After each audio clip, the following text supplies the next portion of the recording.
بسم الله الرحمن الرحيم. اللهم إني أفتتح الثناء بحمدك وأنت مسدد للصواب بمنك، وأيقنت أنك أنت أرحم الراحمين في موضع العفو والرحمة، وأشد المعاقبين في موضع النكال والنقمة، وأعظم المتجبرين في موضع الكبرياء والعظمة. اللهم أذنت لي في دعائك ومسألتك، فاسمع يا سميع مدحتي، وأجب يا رحيم دعوتي، وأقل يا غفور عثرتي. فكم يا إلهي من كربة قد فرجتها، وهموم قد كشفتها، وعثرة قد أقلتها، ورحمة قد نشرتها، وحلقة بلاء قد فككتها. الحمد لله الذي لم يتخذ صاحبة ولا ولدا، ولم يكن له شريك في الملك، ولم يكن له ولي من الذل، وكبره تكبيرا. الحمد لله بجميع محامده كلها، على جميع نعمه كلها. الحمد لله الذي لا مضاد له في ملكه، ولا منازع له في أمره. الحمد لله الذي لا شريك له في خلقه، ولا شبيه له في عظمته. الحمد لله الفاشي في الخلق أمره وحمده،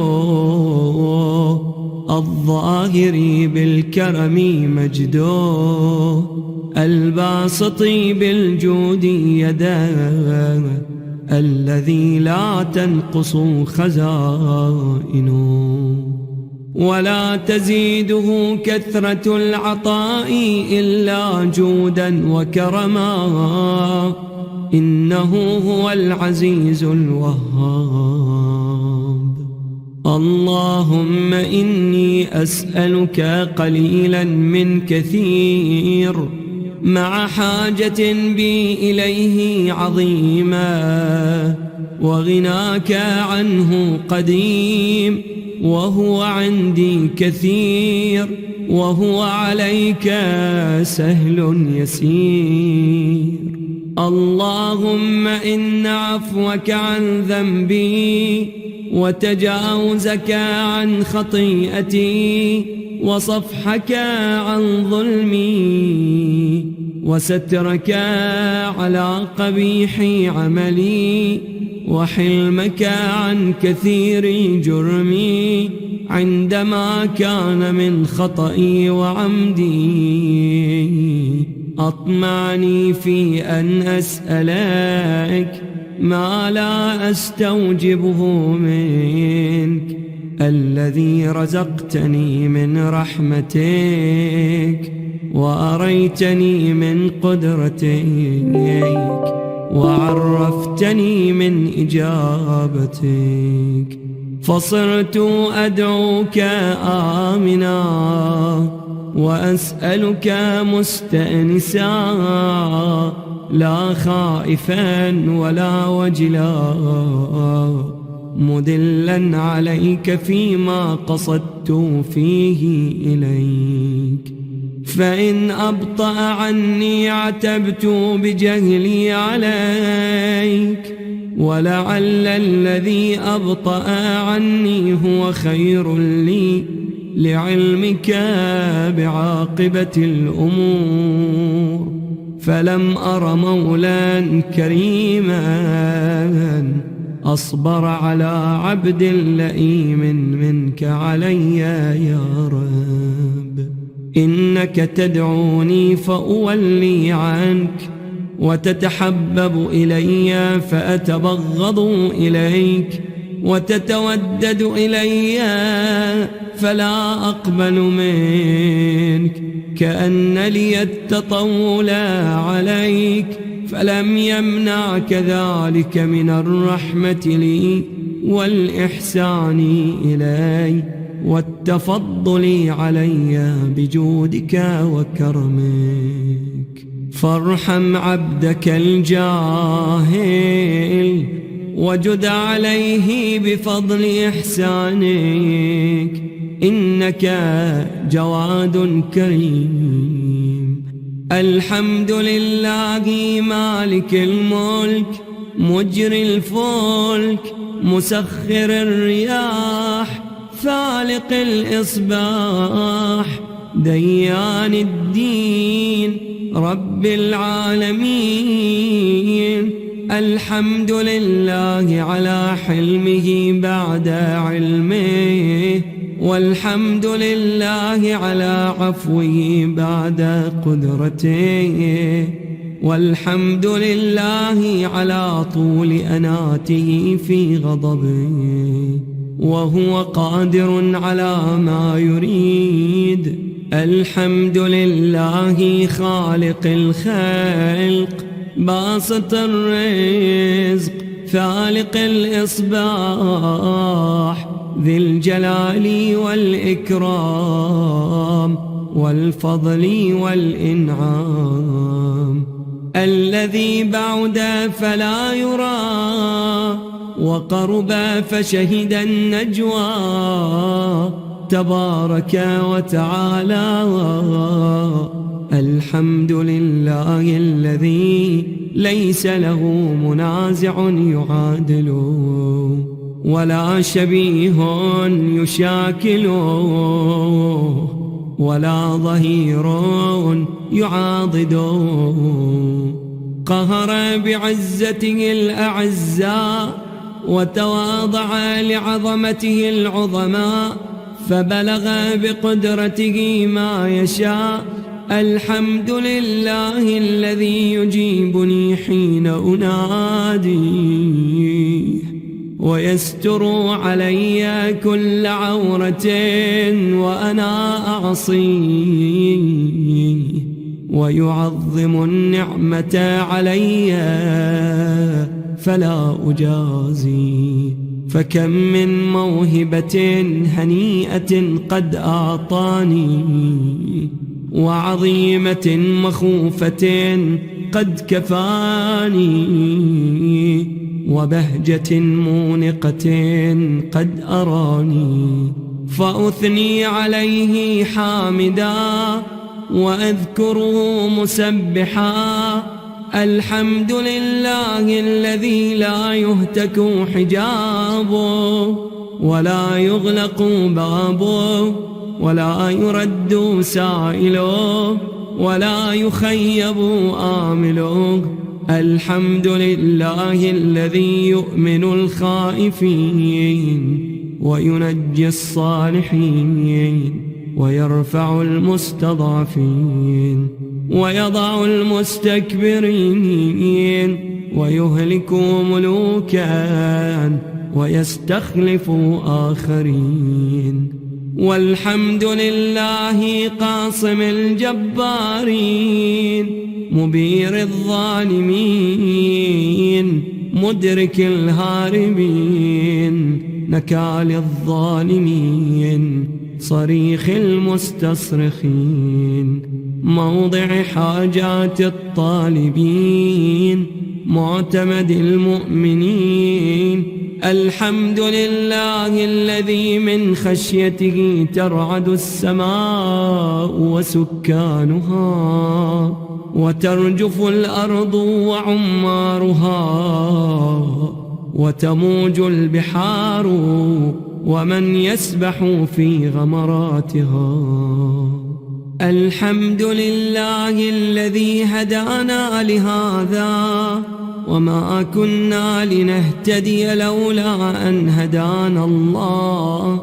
الحمد لله الذي يخلق ولم يخلق، ويرزق ولا يرزق، ويطعم ولا يطعم، ويميت الأحياء ويحيي الموتى، وهو حي لا يموت، بيده الخير وهو على كل شيء قدير. اللهم صل على محمد عبدك ورسولك وأمينك وصفيك وحبيبك وخيرتك من خلقك وحافظ سرك ومبلغ رسالاتك، أفضل وأحسن وأجمل وأكمل وأزكى وأنمى وأطيب وأطهر وأسنى وأكثر ما صليت وباركت وترحمت وتحننت وسلمت على أحد من عبادك وأنبيائك ورسلك وصفوتك وأهل الكرامة عليك من خلقك.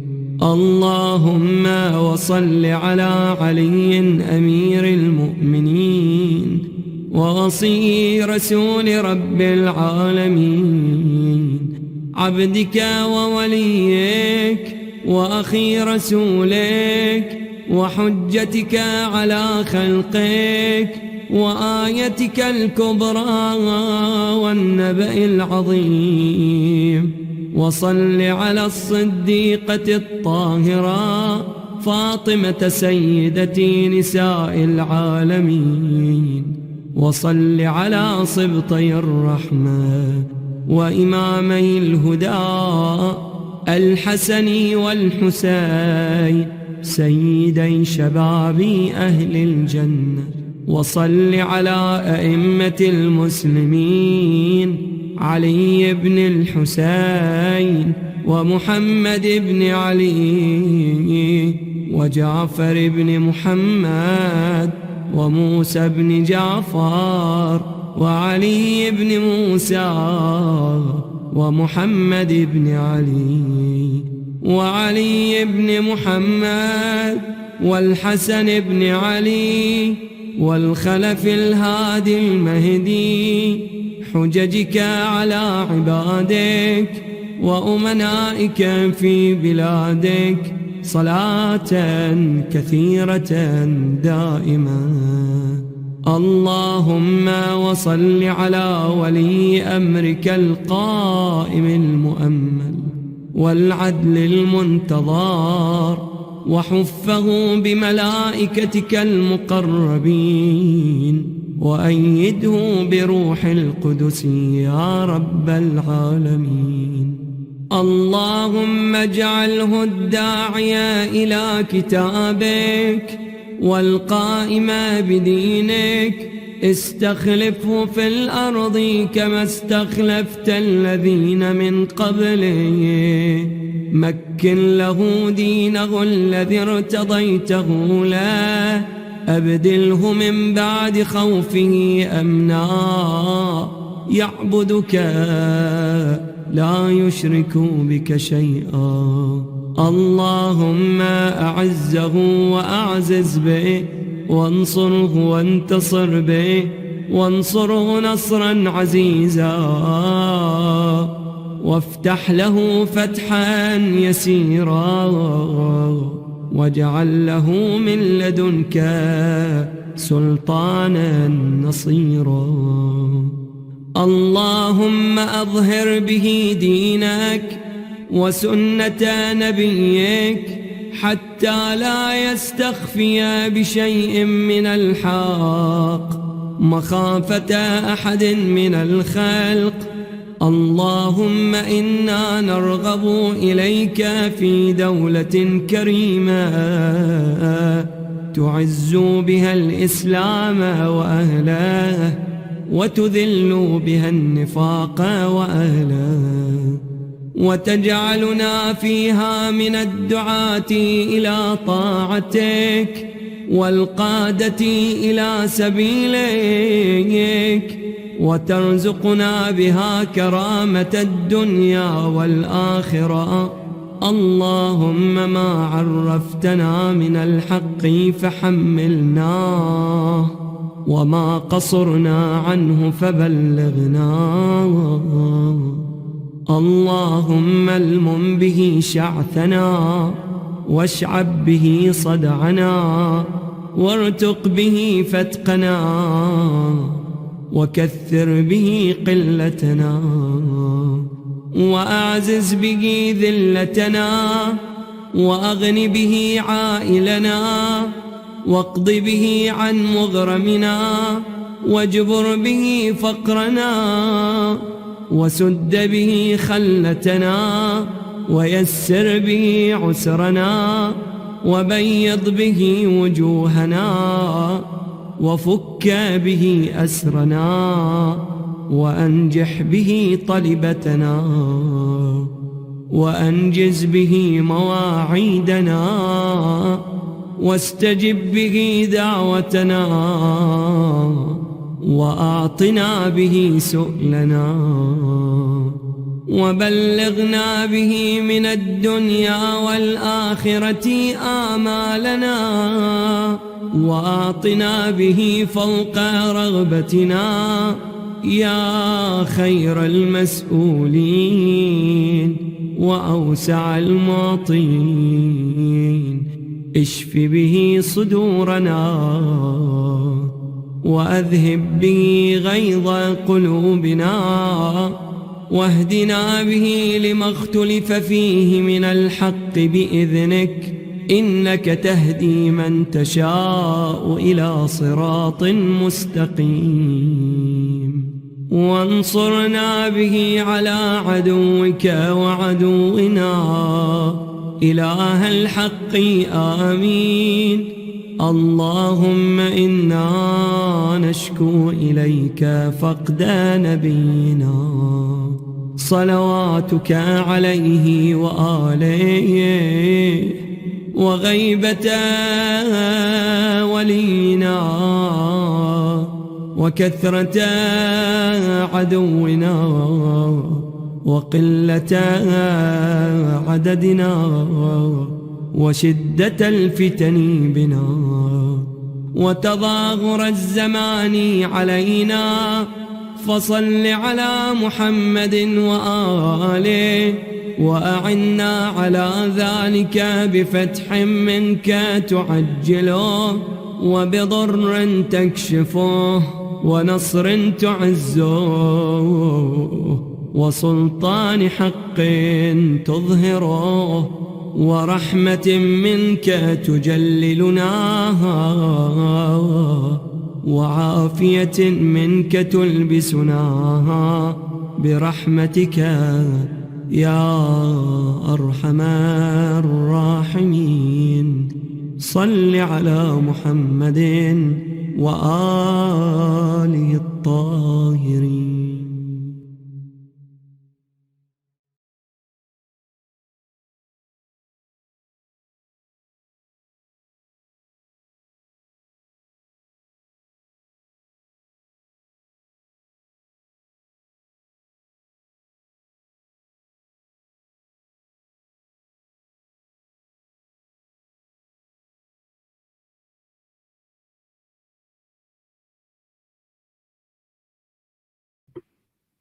Assalamu alaikum everyone. Thank you for joining Al Hussain Youth live stream for this year's Ramadan lecture with Sheikh Ahmad Bazzi. A few notes before we begin. We kindly ask you to subscribe to our YouTube channel, Al Hussain Youth, as well as to follow us on our Instagram page at Al Hussain Youth to stay up to date on our latest events. Finally, we ask you to email us on youth@hussain@gmail.com to be sent a Zoom invite link for the Q&A sessions. And with that, please welcome Sheikh Ahmad Bazzi with a loud salawat.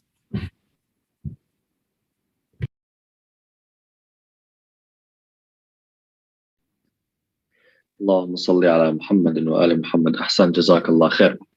أعوذ بالله من الشيطان الرجيم. بسم الله الرحمن الرحيم، والصلاة والسلام على سيدنا ونبينا وحبيب قلوبنا أبي القاسم محمد وعلى أهل بيته الطيبين الطاهرين المعصومين. اللهم صل على محمد وآل محمد.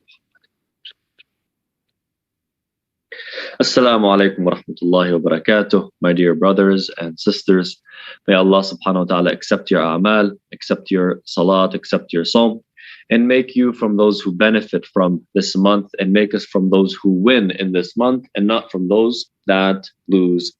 Yesterday, my brothers and sisters, we began discussing some of the ahkam, some of the rulings pertaining to fasting. We discussed in the beginning, how do we know the beginning of the month and the end of the month? And we said that the method by which we know the beginning of the month and the end of the month has to be a method that every person can use and utilize and apply. And we said that the way Ahlul Bayt alayhimus salam told us to begin counting the month and end the month is by seeing the moon with the naked eye. The riwayat on this are very clear. And the riwayat specifically in Wasa'il al-Shia are ones that go over the amount that is normal when it comes to issues discussing a specific matter. What do I mean? I mean that the riwayat are many. When it comes to an issue, a very specific issue, you might have maybe 2 riwayat, 3 riwayat, 4 riwayat, maybe 6 or 7 riwayat. But on the issue of looking at the moon to pinpoint the beginning of the month and the end of the month, you have, I believe, between 11 or 12 riwayat. And we also spoke about some of the conditions that a person must have for them to be able to fast, for them to fast the month of Ramadan, for it to become wajib upon them to fast. And we said the first one is al-bulugh, for one to be baligh. So if a person is a child, you still have a child, a young boy, a young girl, they don't have to fast. It's not wajib for them to fast, obviously. Just the same way it's not wajib for them to pray or do hajj or any of the other wajibat. The second one, my brothers and sisters, we said it was al-aql, the intellect. They have to be sane, sound of mind. And thirdly, my brothers and sisters, we said adamud darar, there is no harm in fasting, from fasting. And we said harm, my brothers and sisters, is defined as harm from fasting that is considered too much to bear by normal individuals, by normal people. Death from fasting, loss of a limb from fasting, or loss of a or one of the 5 senses. So loss of the senses, or one of them at least. And that harm manifests itself in 3 ways, as we said. It intensifies the disease or the condition. It makes the disease or the condition longer to cure, or brings about pain that is considered to be too much to bear. Today, my brothers and sisters, we are going to discuss some of the ahkam of as-safar, traveling during fasting. And there's a misconception about traveling in the month of Shahr Ramadan. Some people say, or some people have this misconception, that traveling during Shahr Ramadan is one of the invalidators of the fast, one of al-mufattirat. So a lot of people, when they say, they try to list al-mufattirat, things that invalidate your fast. They say eating, drinking, smoking, a few other things, and traveling. When in reality, traveling is not one of the mufattirat.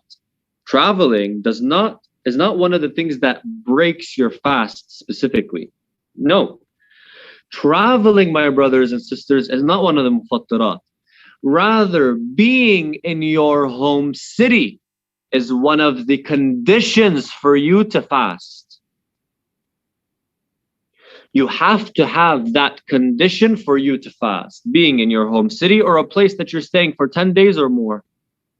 If you have that condition, then you are able to fast, just the same way that you have to be baligh to be able to fast. Traveling itself is not one of the mufattirat, because you're going to see that in certain times you would have traveled, you would have actually traveled, but you didn't break your fast. There are certain situations where you actually travel, but you don't break your fast. And then there are situations where you travel and you break your fast. So please make this distinction that traveling is not one of the invalidators of the fast. Rather, it's a condition that you should not be traveling so that you can actually fast. And there's a distinction in that. And the practical distinction, my brothers and sisters, practical distinction is, number one, there are certain cases where you will travel, but you will still fast. Number one. Number two, if it was one of the mufattirat, please pay attention here. And if the parents are watching, please pay attention to this, because usually if we have a child, the child is going to be traveling with the parents. So please pay attention. The second point, if traveling was one of the mufattirat, then you would not be allowed to travel during Shahr Ramadan during the daytime. But if you go to the ahkam, no, you're allowed to pick up and travel anytime you want, even if you know your fasting is going to be broken. So it's one of the conditions for a person to fast and not one of the mufattirat. Okay? Jameel. When this is clear, you ask me, Ahmad Tayyib, what do you mean by traveling? When you go from your house, mathalan, to your uncle's house in Windsor, you're traveling. If you pick yourself up and take a walk, you're considered to be traveling. Go to the convenience store, you're considered to be traveling. Linguistically, it means traveling. To travel is to go from point A to point B. That is traveling. Ahmad, what do you mean by traveling when you are speaking about the ahkam? So in the Shara'i perspective, in Shara'i terms, what does traveling mean? Pay attention. Traveling in Shara'i terms, my brothers and sisters, is going, please pay attention, from point A to point B. And between point A and point B, there's a distance of 44 kilometers. If it's just one way, you're going one way. You're not coming back. So 44 kilometers going one way, or 22 kilometers if you're going to that place and then coming back home. So 44 kilometers one way, 22 kilometers if you're going back and forth. Why 44 and 22? Because the distance that you must cross for you to be considered a traveler is 44 kilometers. If you're going back and forth, 22 and 22 equals 44 kilometers. Jamil. If you pass that, or you're going to a place that it's at that point or more, or at least more, you're considered to be a traveler. Jamil Jiddan. With this, the ahkam here say that if you have the intention to travel this distance, we ask you a question. When are you leaving your city? And Ahmad right now is in Windsor. He wants to go to Toronto, which is obviously more than 44 kilometers. Jamil. I want to go to Toronto. I want to leave Windsor to Toronto before Dhuhr time. So let's say Dhuhr is at 1:30. Dhuhr, let's say, is at 1:30. I want to leave Windsor at Dhuhr, before Dhuhr time, before the time of Dhuhr. The ahkam, they come tell me, if you leave before Dhuhr time, your fast is automatically broken.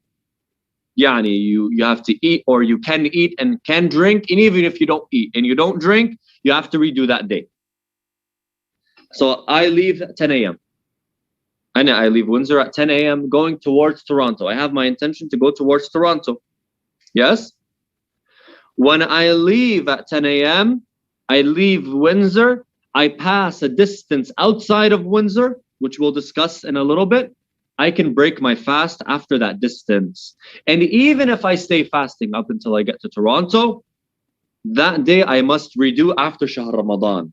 I'm considered to not have fasted anyway, even if I didn't eat and drink. I'm considered to have broken my fast by just leaving my city. So you tell me, Ahmad, what if I leave after Dhuhr?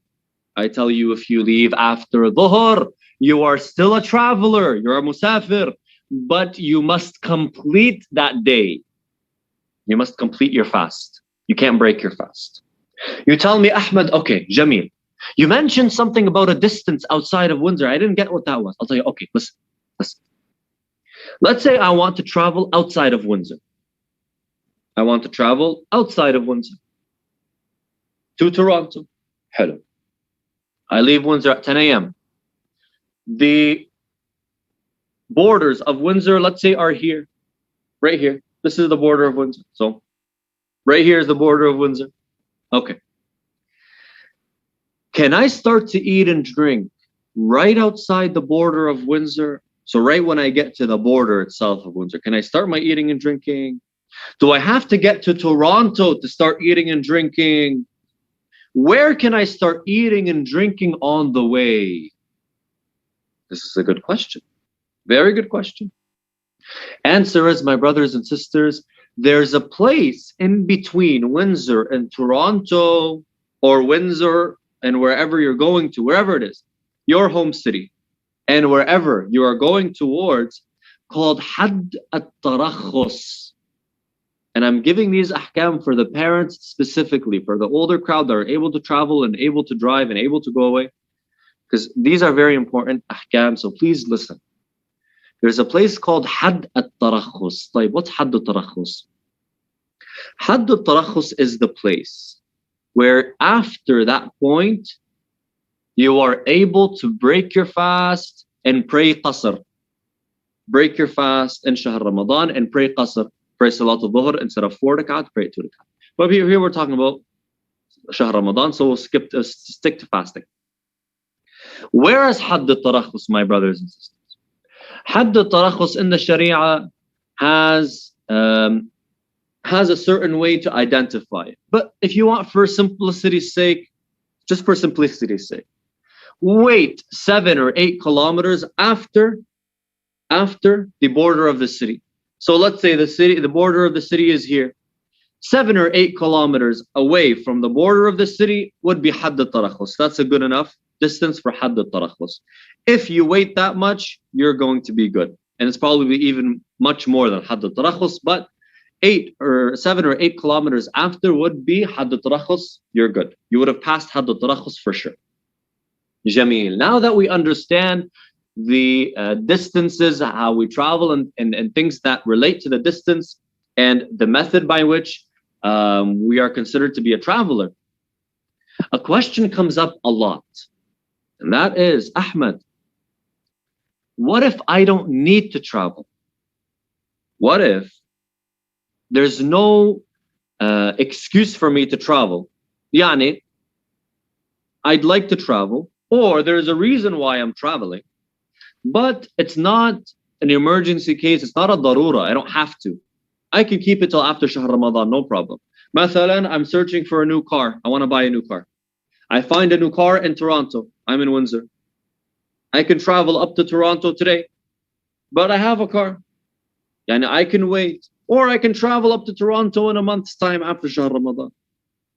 Ahmad, am I able to go to Toronto even during Shahr Ramadan? The answer is you can.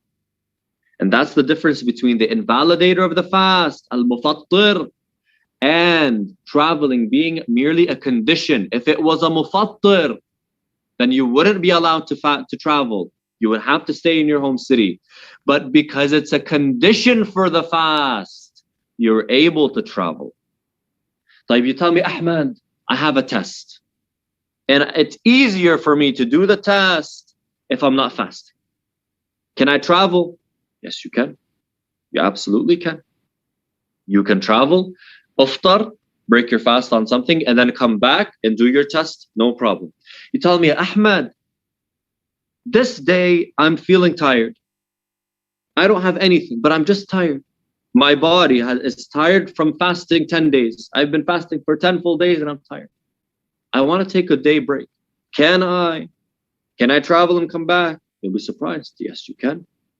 But it's makruh. What's makruh mean? Not haram, but disliked. Not haram, but disliked. Haram would be killing someone. Makruh would be, mathalan, Not cleaning your room. Not saying that not cleaning your room is makruh, but I'm giving you as an example, right? Haram would be stealing. But makruh would be mathalan, something not so nice, not cleaning after yourself after you eat on the table. Mathalan, as an example. I'm not saying that that's actually makruh in the Sharia, but as an example of what makruh means. Makruh is something disliked. Allah Ta'ala doesn't like it.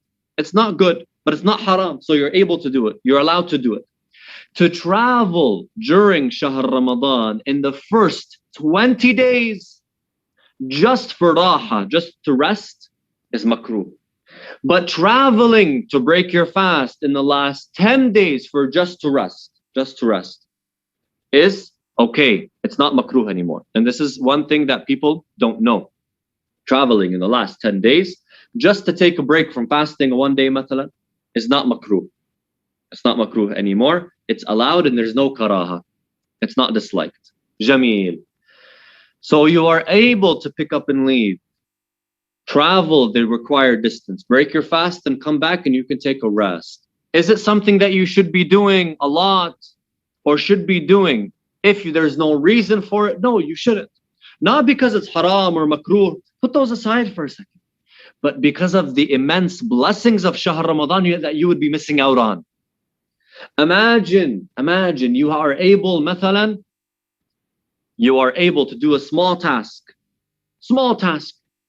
And from that small task, you would get $1 billion. Mathalan, you have to do a math test, but a simple math test. The multiplication tables, right? I think a lot of us have done that when we were young. You do the multiplication tables, and if you do them and you get them right, you get $1 billion. Like it's a task. It may be hard on some, easy on others, but the reward that comes out of it, is immense. So even if a person that doesn't even know how to multiply will learn multiplication just to do that math test to get $1 billion. But why? Not because of the math test itself. Who cares about the math test? It's about the money, the reward that comes from it. Jameel. A person that doesn't fast during Shahr Ramadan, wallah, because they traveled and they came back, they're not doing haram. They may do makruh, depending on when they do it in the month, may not aslan. But the amount of reward that they miss out on is so much that it makes no sense to travel.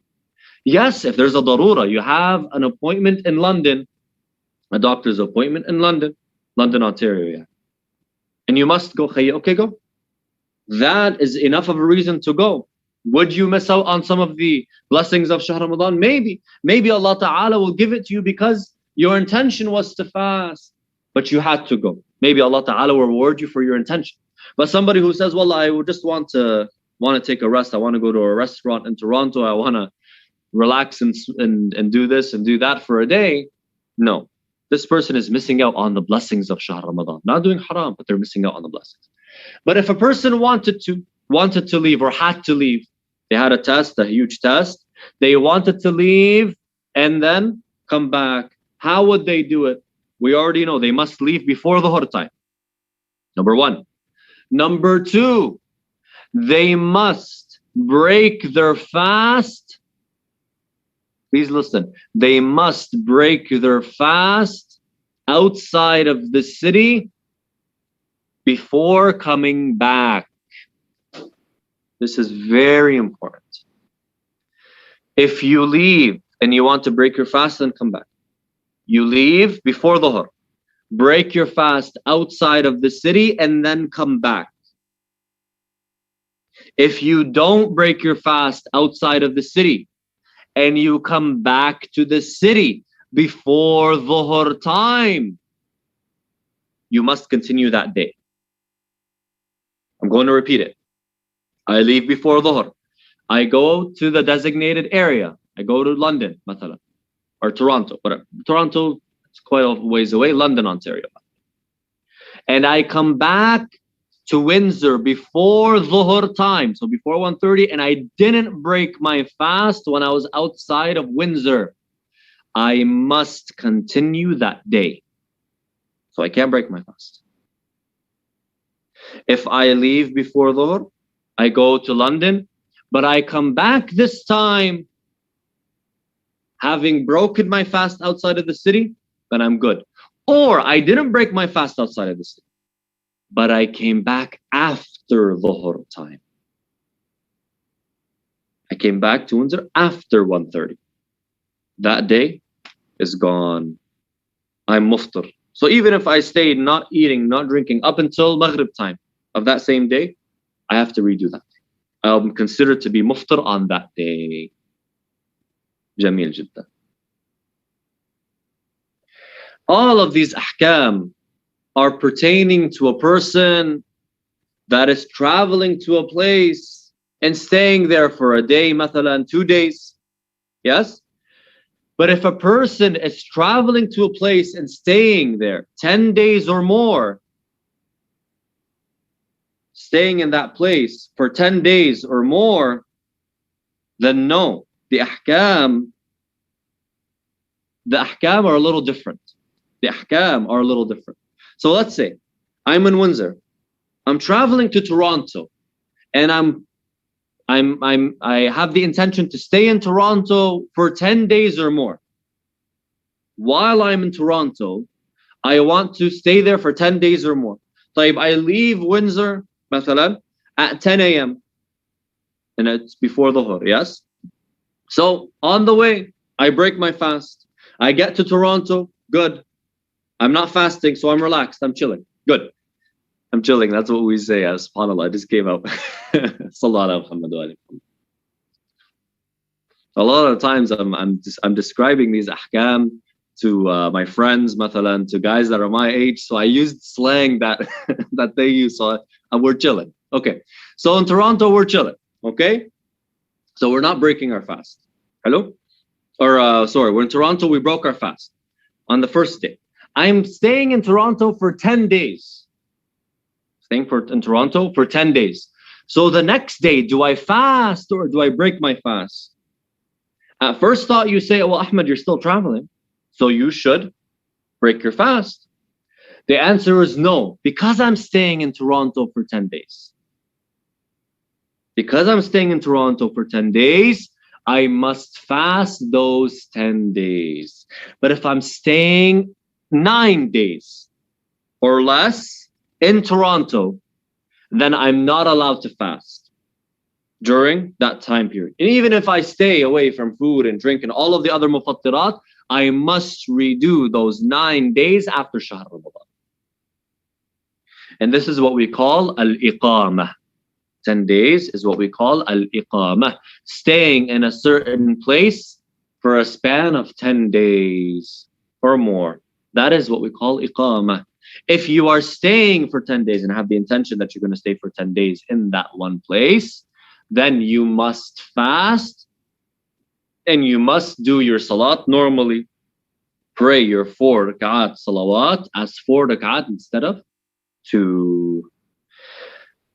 All of these ahkam apply, except, stay with me, except if the place you're going to is what we call al-watan, your home city.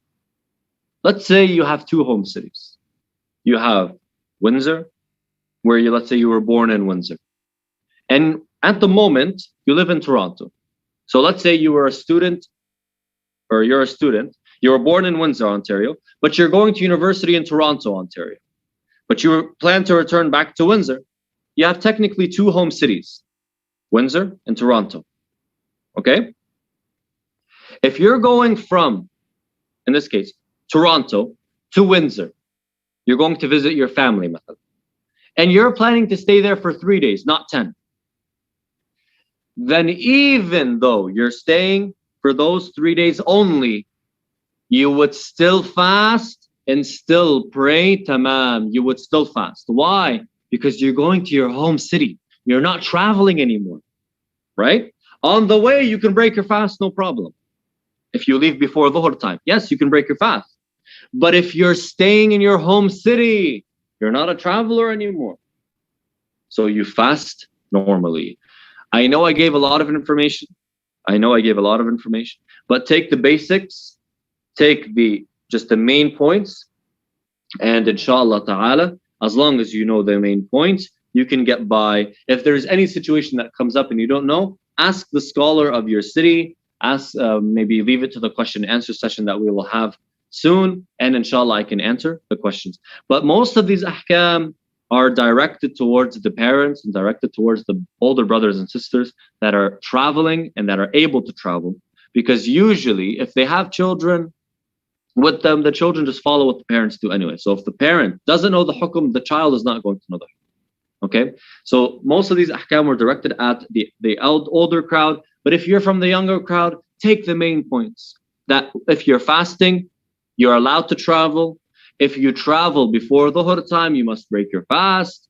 These main points that I gave, keep those in mind, and inshallah you can build on them when you hear the ahkam again in upcoming lectures or during the question and answer session. وآخر دعوانا أن الحمد لله رب العالمين صلى الله على سيدنا محمد وآله الطاهرين اللهم صل على محمد وآل محمد.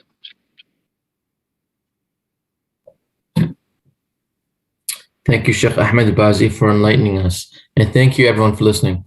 Don't forget to follow us on Instagram and subscribe to us on the YouTube channel. And email us, youthalhussain@gmail.com, to be sent a Zoom invite for the first Q&A session tomorrow. Finally, a reminder to join the live stream at 6:40 p.m. where we have Dua al-Iftitah. And with that, we look forward to seeing you all on the 23rd of April.